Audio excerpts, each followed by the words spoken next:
Dimanche dernier, nous avons parlé de Zacharie, le père de Jean-Baptiste.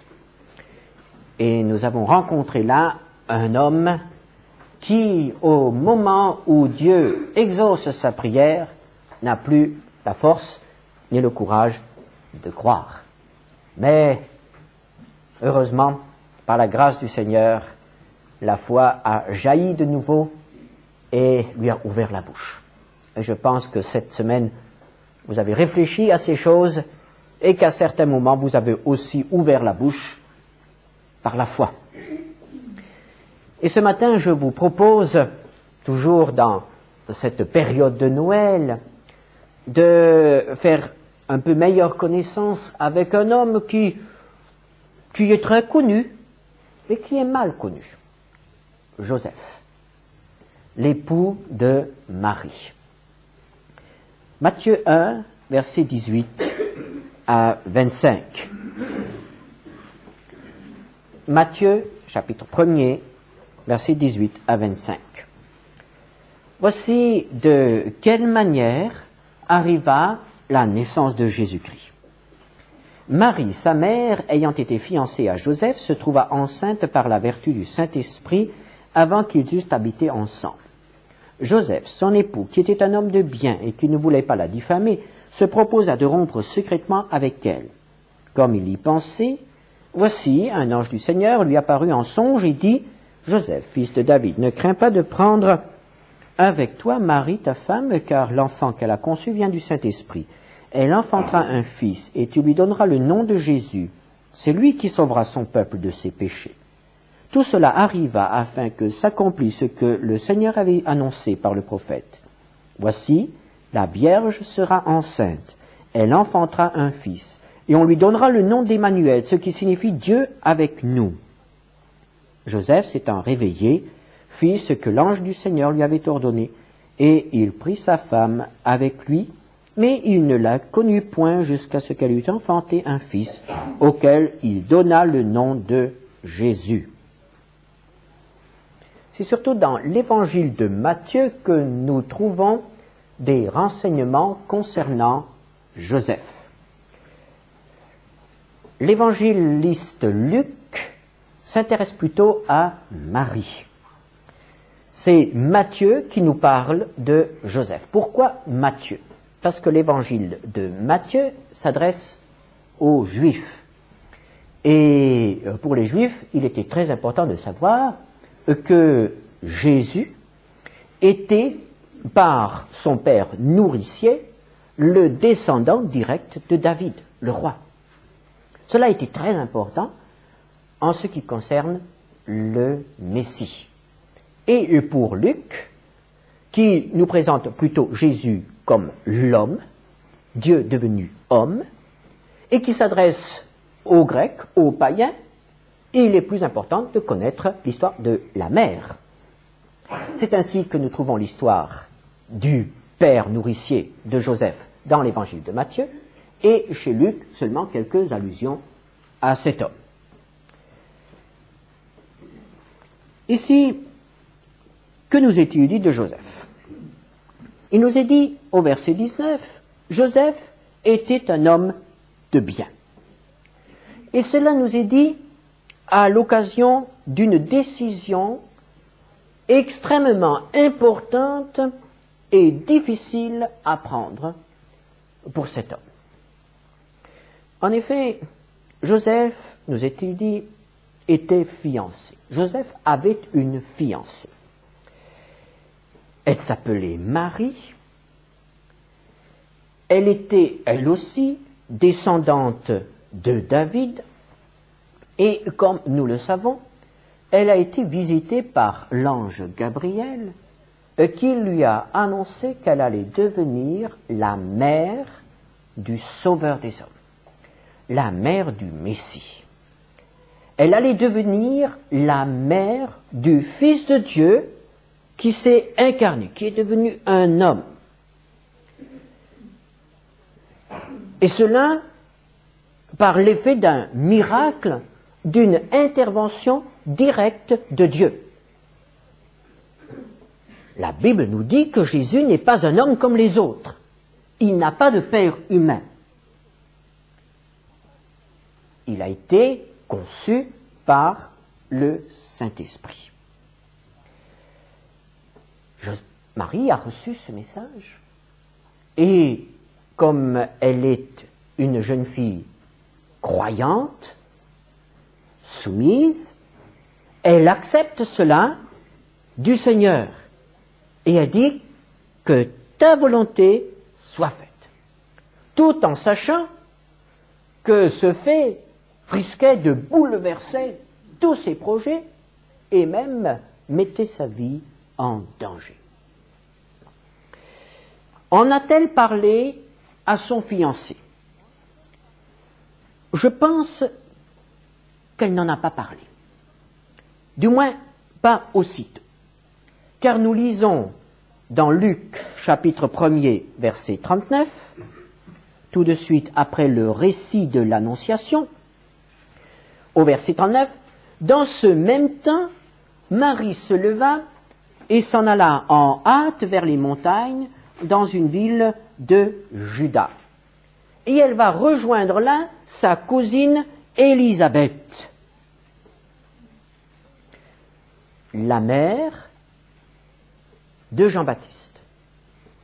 Il nous est dit que cela est arrivé au 6e mois, c'est-à-dire qu'Élisabeth était dans son 6e mois de grossesse, et au verset 56 du chapitre 1er, nous lisons que Marie demeura avec Élisabeth environ 3 mois, puis elle retourna chez elle. Elle est peut-être restée auprès d'Élisabeth jusqu'au moment de la naissance de Jean-Baptiste. Elle est restée 3 mois. Donc, la voici de retour. Elle est, elle, dans son 3e mois. Et c'est peut-être à ce moment-là qu'elle en parle à son fiancé. Et nous pouvons nous imaginer ce que cette nouvelle a provoqué dans le cœur, dans les pensées de Joseph. Nous pouvons nous imaginer, et la Bible le confirme, que Joseph a été profondément troublé. En effet, on le serait à moins. Pour Joseph, bien des questions se posaient. Est-ce que Marie dit la vérité? Est-ce que Marie est honnête? Est-ce que Marie n'est pas en train de me raconter une histoire?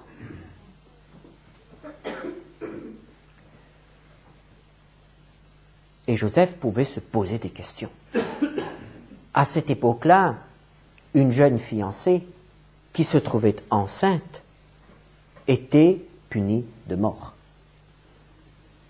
Et on peut bien imaginer que plus d'une jeune fille a essayé de raconter des histoires quand cela arrivait. Et à cette époque-là, dans la mythologie païenne, on racontait des histoires de jeunes filles qui devenaient enceintes par le fait des dieux. Mais en Israël, ces histoires-là n'étaient pas acceptées par les Juifs pieux. C'était de l'idolâtrie, c'était du paganisme. Et dans la Bible, dans l'histoire d'Israël, il n'y avait jamais eu un fait semblable. Alors pour Joseph, cette annonce était quand même l'origine d'un très grand trouble. Il pouvait se poser 2 questions. Quant à l'honnêteté, à la loyauté de Marie, et la deuxième question, c'était aussi quant à son orthodoxie par rapport à la parole de Dieu. Est-ce qu'elle n'est pas en train de subir des influences des doctrines, des mythologies païennes?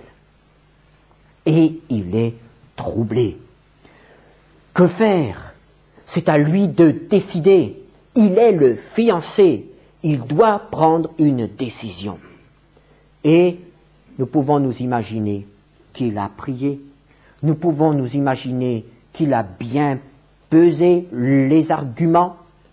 Et finalement, nous voyons qu'il a décidé de rompre. Il ne peut pas accepter l'histoire de Marie. Il ne l'accepte pas.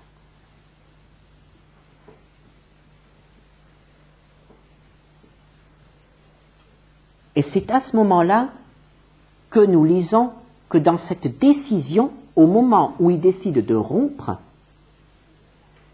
à ce moment-là, nous voyons que dans la manière dont il veut rompre, il agit en homme de bien.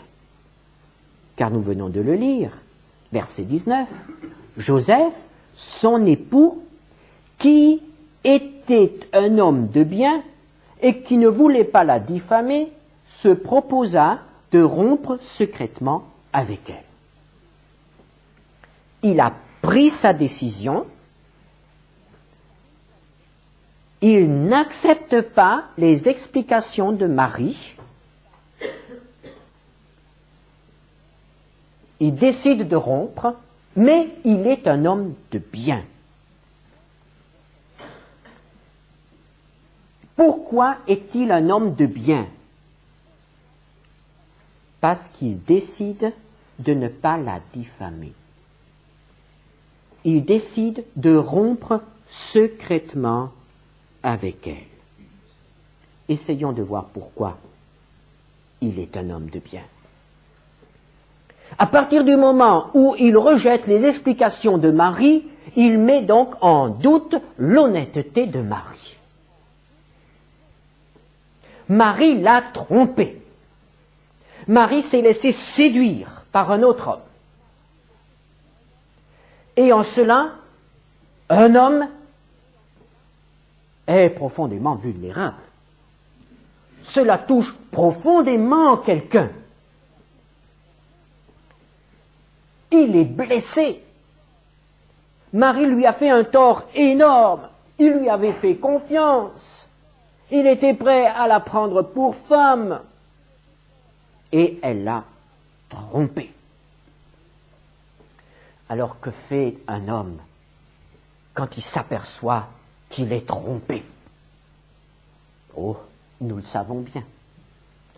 Et il y a même dans le code pénal des excuses pour l'homme qui tue dans un cas comme ça, qui tue son rival. Donc les hommes le savent, ce qui se fait dans une circonstance pareille. Eh bien, Joseph se tait. Joseph n'en parle à personne. Il sait se dominer. Et nous voyons qu'il continue d'aimer Marie.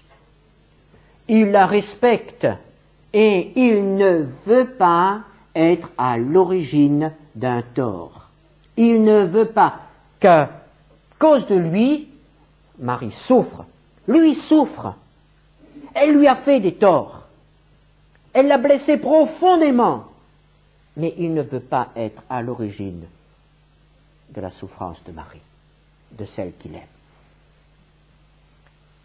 Il sait que s'il divulgue ce qui s'est passé, Marie sera jugée. Elle sera lapidée. Et il ne veut rien faire pour lui nuire. Il veut la ménager. La Bible dit qu'il s'agit là du comportement d'un homme de bien. Et nous réalisons que Joseph était vraiment un homme de bien. Voici un homme qui a été blessé au plus profond de son cœur. Voici un homme qui pourrait être animé d'un désir de vengeance. Voici un homme qui pourrait mépriser celle qu'il a aimée. Il pourrait la rejeter, il pourrait la diffamer, il pourrait la faire condamner. Et ce serait son droit, le droit le plus strict, donné même par la loi de Dieu. Et il n'en fait rien. Il pense à l'autre. Il veut du bien à l'autre. Et c'est ce que Jésus nous dit quand il dit « Bénissez et ne maudissez pas. Bénissez vos ennemis. » C'est-à-dire, faites-leur du bien. Souhaitez-leur du bien. Et Joseph a fait cela. Il a souhaité du bien à Marie. Il ne lui a pas voulu du mal, il n'a pas voulu se venger. Il n'y avait pas de haine dans son cœur. C'était un homme qui a su se dominer. C'était un homme qui ne s'est pas laissé emporter par ses passions. Un homme de bien. Nous pouvons apprendre de l'attitude de cet homme. Nous pouvons apprendre énormément. Oh, comme nous sommes si facilement emportés par nos passions.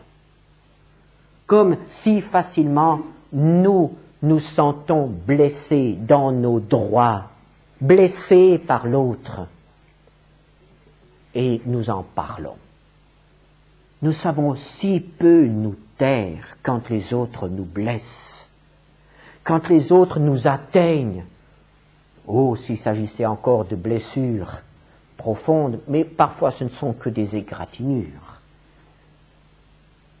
Et nous ne sommes pas ces hommes de bien qui savent se contrôler et qui continuent à prier pour l'autre, qui continuent à aimer celui qui est à l'origine de toute cette souffrance, qui continuent à supplier Dieu de lui faire du bien. Oh Seigneur, bénis-le, comble-le de tes bienfaits. La Bible appelle ce comportement le comportement d'un homme de bien. Joseph était un homme de bien. Vous me direz, oh, mais ça c'est normal. C'est Saint Joseph. C'est la Sainte Famille. Joseph était un homme comme nous. Et ce qui lui est arrivé était quelque chose d'extraordinaire, c'est vrai. Mais il n'était peut-être pas spécialement préparé pour cela. D'ailleurs, regardons un petit peu chez l'évangéliste Luc. Voyons un peu ce que Luc écrit en parlant de Joseph. Eh bien, Luc est très sobre. Luc, chapitre 1er, verset 27, nous lisons, verset 26, « Au 6e mois, l'ange Gabriel fut envoyé par Dieu dans une ville de Galilée appelée Nazareth, auprès d'une vierge fiancée à un homme de la maison de David nommé Joseph. Le nom de la vierge était Marie. » Comme je l'ai dit tout à l'heure, Luc s'occupe de Marie. Et alors, Joseph, il est un peu accessoire. N'est-ce pas? On met toujours Joseph par rapport à Marie. Alors ici, Luc nous signale que Joseph était le fiancé de Marie et qu'il était un homme de la maison de David. Et c'est tout. La seule chose dont Luc nous parle au sujet de Joseph, c'est qu'il est de la maison de David. Et voilà justement quelque chose pour lequel il n'y a absolument pour rien. Luc mentionne quelque chose qui est indépendant de la volonté de Joseph. Sa naissance. Il est descendant de David. Et c'est la seule référence qui est faite ici quant à Joseph. Alors que si nous comparons avec les autres personnages qui se trouvent décrits dans l'évangile de Luc, par exemple, dimanche dernier, nous avons parlé de Zacharie et d'Élisabeth, et Luc a simplement mentionné, verset 6, « Tous deux étaient justes devant Dieu, observant d'une manière irréprochable tous les commandements et toutes les ordonnances du Seigneur. » En quelques mots, un trait de caractère. Le comportement de Zacharie et d'Élisabeth. Luc aurait aussi pu se contenter de mentionner que Zacharie et Élisabeth étaient de la famille d'Aaron. Non, mais là, il signale, ils étaient tous deux justes et ils obéissaient de manière irréprochable à la loi de Dieu. Un peu plus loin, nous avons Siméon, ce vieillard qui attendait le Messie dans le temple. Siméon, Luc 2, verset 25. Et voici, il y avait à Jérusalem un homme appelé Siméon. Cet homme était juste et pieux. Il attendait la consolation d'Israël et l'Esprit Saint était sur lui. Là encore, il n'aurait pas été nécessaire de donner ces précisions. Mais Luc les donne. Un homme juste et pieux, rempli du Saint-Esprit. Chapitre 2, verset 37, nous parle d'Anne. 37. Restée veuve et âgée de 84 ans, elle ne quittait pas le temple et elle servait Dieu nuit et jour dans le jeûne et dans la prière. Voilà ce qu'Anne faisait. Alors quand nous comparons avec Joseph, avec ce qui est dit de Joseph, on mentionne seulement la famille. Des autres, on mentionne la piété. D'ailleurs, pour Marie, c'est la même chose. Nous sommes frappés de voir que dans les évangiles, on ne dit pas que Marie était particulièrement pieuse. On ne dit pas que Marie était juste. On ne dit pas que Marie était irréprochable. Non. Joseph et Marie. On ne dit même pas que Joseph était rempli du Saint-Esprit. L'Évangile dit cela des autres, mais ne le dit pas de Joseph.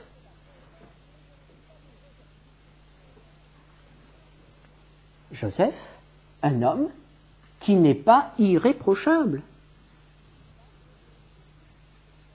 Il est devenu le père nourricier de Jésus, pas parce qu'il était exceptionnel, pas parce qu'il était pieux, mais parce qu'il était descendant de David. C'est tout. Dieu a choisi cet homme à cause de David, à cause de l'accomplissement de sa volonté. Et Joseph n'a aucun mérite d'être devenu le père nourricier de David, de Jésus.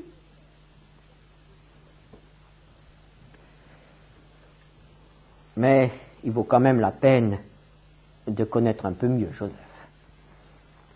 Et en considérant le texte d'un peu plus près, nous allons quand même découvrir de grandes qualités chez cet homme. Nous en avons déjà découvert une. C'était un homme de bien. Un homme qui savait oublier les torts qui lui étaient faits, se dominer les désirs de vengeance et être là pour les autres. Aimer les autres, disponible pour les autres. C'était aussi un homme de foi. Un homme qui acceptait d'être conduit par Dieu. Et nous remarquons que Joseph a été conduit par Dieu par le moyen de rêves, des songes. 4 rêves sont mentionnés par lesquels Dieu a conduit Joseph. Le premier rêve, nous l'avons déjà lu, il s'agit du moment où Joseph, ayant pris sa décision, Dieu intervient pour lui dire ce qui arrive à Marie est voulu par Dieu. Marie est honnête, tu peux la prendre pour femme. Dieu est intervenu quand Joseph avait pris sa décision. N'est-ce pas? Donc Joseph était pleinement responsable de ce qu'il faisait et par un rêve, la nuit, Dieu lui donne une information. Et vous savez très bien qu'on n'attache pas toujours une grande importance aux rêves. Je crois que quand nous avons pris une grosse décision, ce n'est pas un rêve qui va nous faire changer de décision. Eh bien, Joseph a reconnu que ce rêve venait de Dieu. Et il a accepté ce message. Il s'est soumis. Et il a pris Marie pour femme. Et un peu plus loin, chapitre 2 de Matthieu, au verset 13. Après la visite des mages, lorsqu'ils furent partis, voici un ange du Seigneur apparut en songe à Joseph et dit, « Lève-toi, prends le petit enfant et sa mère, fuis en Égypte et reste-y jusqu'à ce que je te parle, car Hérode cherchera le petit enfant pour le faire périr. » Et nous lisons, verset 14, « Joseph se leva, prit de nuit le petit enfant et sa mère et se retira en Égypte. » Voici donc un homme qui ne tarde pas, en pleine nuit, après avoir rêvé, après avoir reçu ce message du Seigneur, il se lève, il réveille sa femme, il prend le bébé, ils font leur bagage, et la même nuit, ils partent à l'étranger. Un homme de décision. Un peu plus loin, Matthieu 2, verset 19. Quand Hérode fut mort, voici un ange du Seigneur apparut en songe à Joseph en Égypte, et dit, « Lève-toi, prends le petit enfant et sa mère, et va dans le pays d'Israël, car ceux qui ont volé à la vie du petit enfant sont morts. » Joseph se leva, prit le petit enfant et sa mère, et alla dans le pays d'Israël. Ça, c'est le troisième rêve. Et dans Matthieu, et nous continuons après, Matthieu 22, « Mais ayant appris qu'Archélus régnait sur la Judée, à la place d'Hérode, son père, il craignit de s'y rendre et divinement averti en songe, il se retira dans le territoire de la Galilée et vint demeurer à Nazareth. » À nouveau, nous voyons Joseph qui réfléchit. Il est conscient de ses responsabilités et il prend la décision de ne pas s'établir à Bethléem, la ville d'origine de ses pères. Ce qui aurait peut-être facilité plus tard le ministère de Jésus, si on avait su qu'il était né à Bethléem, qu'il avait grandi à Bethléem. Mais Joseph est un homme de réflexion, il voit le danger et il se rend à Nazareth. Et après cette décision, Dieu confirme qu'il est dans la bonne voie, par un songe. Alors nous avons maintenant déjà un peu mieux le portrait de Joseph. Un homme intelligent, un homme de réflexion, un homme de décision qui sait prendre une décision même périlleuse, un homme de foi. C'est cet homme-là que Dieu a choisi pour vivre une aventure extraordinaire. Mais nous remarquons qu'il l'a vécu de manière tout à fait ordinaire, sans bruit et sans tapage. Et cela se confirme en continuant notre lecture. Dans l'évangile de Luc, au chapitre 3,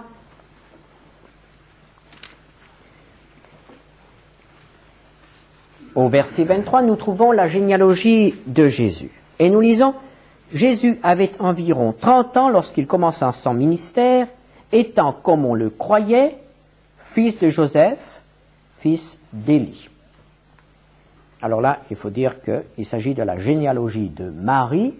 Donc, nous lisons « fils de Joseph », et Joseph est le gendre d'Élie. Et nous remontons à David par la lignée de Nathan. Et c'était justement là peut-être le problème de Joseph. Étant, comme on le croyait, père de Jésus. Joseph est le représentant officiel de la maison de David. Si Israël était un État indépendant, Joseph serait roi à Jérusalem. Israël est sous le joug des Romains et Hérode occupe sa place sur le trône de Jérusalem. Joseph n'est plus qu'un pauvre charpentier dans une ville de province. Mais il est fils de David. Et parce qu'il est fils de David, il est dans la lignée du Messie. Peut-être qu'à un certain moment de sa jeunesse ou de son enfance, il a pu se poser des questions. Est-ce que c'est moi? le Messie? Normalement, il était en droit de se poser ces questions, puisque c'est un descendant de David qui devait délivrer Israël. Mais bientôt, Joseph a dû se rendre à l'évidence, il n'était pas le Messie. Et au lieu d'être roi, au lieu d'être un grand conquérant, il va devenir charpentier. Il va faire des meubles et construire des maisons.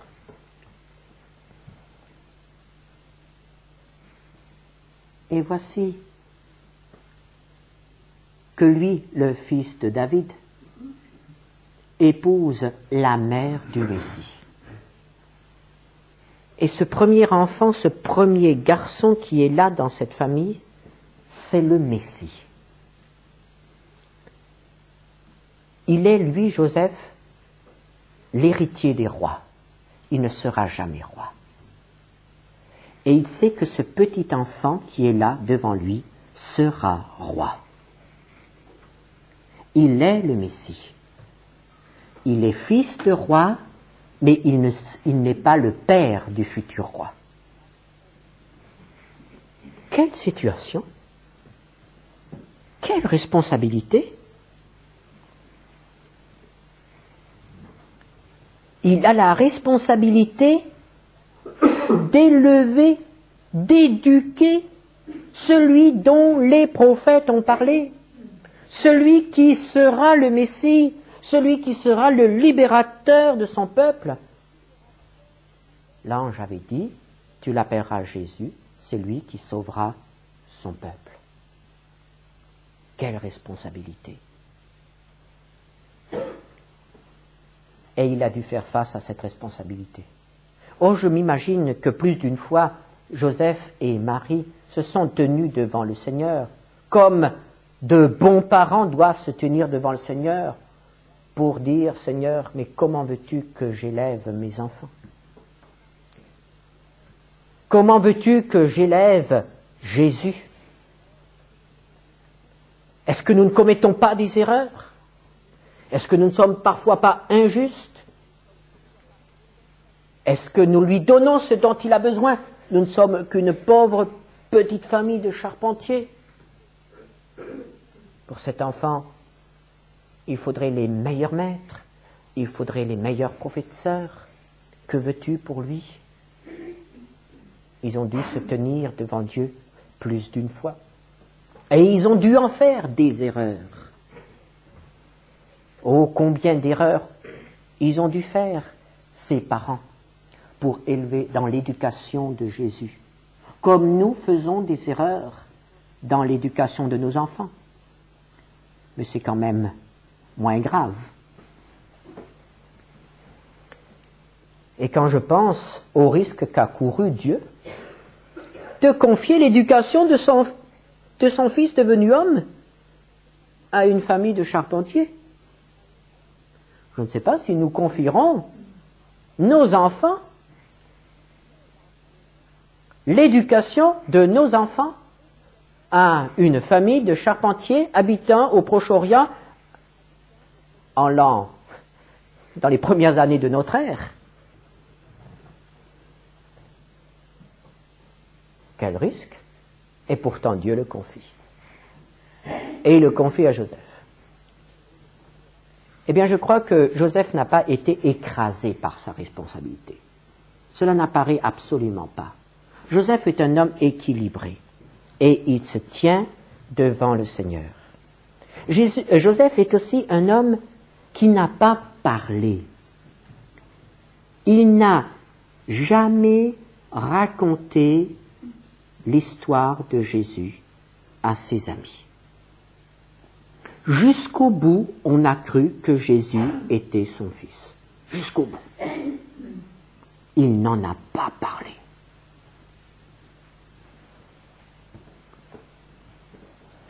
Et c'est ainsi que Joseph, dans son humilité, a servi au grand dessein de Dieu. Dieu avait besoin d'un Joseph.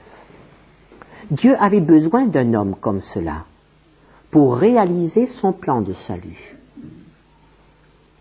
Jésus est le Fils de Dieu par Marie. mais par l'éducation, il est devenu fils de Joseph. C'est Joseph qui a contribué à faire de l'enfant Jésus l'homme Jésus. Évidemment, toujours corrigé par le Saint-Esprit. Mais quand même, quelle place importante il a su tenir. Et il l'a tenu discrètement. Et Joseph n'a jamais pu voir le résultat de son ministère. Il semble qu'il soit mort avant que Jésus ne commence à se révéler comme le Sauveur. Joseph a été qu'un maillon dans une chaîne, mais un maillon important. Et voyez-vous, frères et sœurs, je crois que c'est la grande leçon qui sort de la vie de Joseph, que nous pouvons en retirer. Dieu nous confie certaines responsabilités. Pas forcément parce que nous sommes capables de les porter, ou parce que nous en sommes dignes, mais parce que le temps est accompli, et parce que c'est le moment où ces choses-là doivent être faites. Et il se trouve que nous sommes là, justement. Et il se trouve que nous sommes, justement, ici, ce matin, que nous vivons en 1978, dans une ville comme Marseille, où Dieu veut faire quelque chose. Et nous sommes justement là. Et il se peut que Dieu va nous prendre parce que nous sommes là. Il y a ailleurs des gens plus qualifiés que nous, qui méritent davantage que nous de faire certaines choses. Mais nous sommes là. Nous sommes en ce lieu, aujourd'hui. Et c'est parce que nous sommes là que Dieu va nous employer. C'est peut-être parce que vous habitez dans votre appartement, dans une cité à Marseille, que Dieu va vous employer, parce qu'il y a juste sur le même palier quelqu'un qui a besoin de lui. Il va vous employer à votre place, parce que vous êtes justement là. Et parce que c'est le moment. Il va peut-être vous employer cette semaine parce que vous allez rencontrer quelqu'un qui a besoin de consolation. C'est vous que cette personne va rencontrer. Vous serez l'instrument de Dieu juste à ce moment précis. Pas parce que vous le méritez, pas parce que vous en êtes capable, mais parce que vous êtes sur le chemin de cette personne juste à ce moment précis. Joseph a été employé parce qu'il était l'héritier de la maison de David, célibataire à ce moment-là. Si le temps de Dieu avait été une génération auparavant, ce n'aurait pas été Joseph, ça aurait été son père. Nous avons tellement tendance à attirer à nous l'honneur et les mérites de ce que nous faisons. Mais souvenons-nous, nous sommes des serviteurs dans les mains de Dieu. Il nous prend parce que nous sommes là. Si nous nous laissons employer, il nous bénit. C'est pour notre bien aussi. Si nous en tirons mérite, il ne peut pas nous employer. Dieu cherche aujourd'hui des hommes et des femmes qui sont prêts à assumer leurs responsabilités.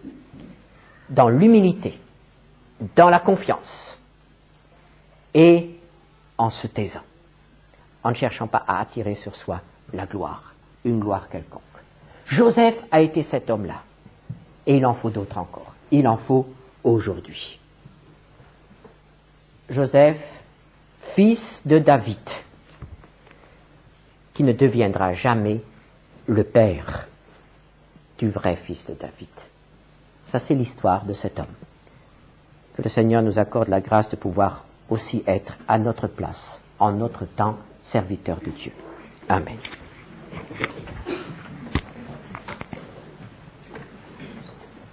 Seigneur notre Dieu, quand nous voyons comment tu emploies les hommes et comment tu les choisis, nous reconnaissons ta sagesse et ta grâce. Tu es prêt à nous employer aussi aujourd'hui parce que nous vivons justement à notre époque et dans ce lieu, et parce que tu veux faire quelque chose aujourd'hui et dans ce lieu. Alors tu veux nous employer. Et ce matin, nous voulons tout simplement te dire, Seigneur, nous voici. Tu as quelque chose à faire à Marseille, tu as quelque chose à faire dans notre quartier, dans notre famille, là où nous demeurons, là où nous travaillons. Tu as quelque chose à faire et nous y sommes. Nous voulons être employés par toi, comme l'a été Joseph, comme l'a été Marie. Merci Seigneur parce que tu veux nous employer. Et veuille aussi bénir cette semaine, que ce ne soit pas une semaine d'agitation, d'énervement, mais que ce soit une semaine qui nous prépare à fêter ensemble cet anniversaire de la venue de ton Fils, afin que quelque chose de la paix que tu as voulu donner au monde rayonne aussi de notre comportement, de notre vie, pour ceux qui nous entourent. Et nous te prions, Seigneur, pour tous ceux qui ne connaissent pas la paix. Nous te demandons d'avoir pitié des pays qui sont sous le joug de l'oppression, dans la guerre, qui connaissent la famine. Aie pitié, Seigneur. Amen.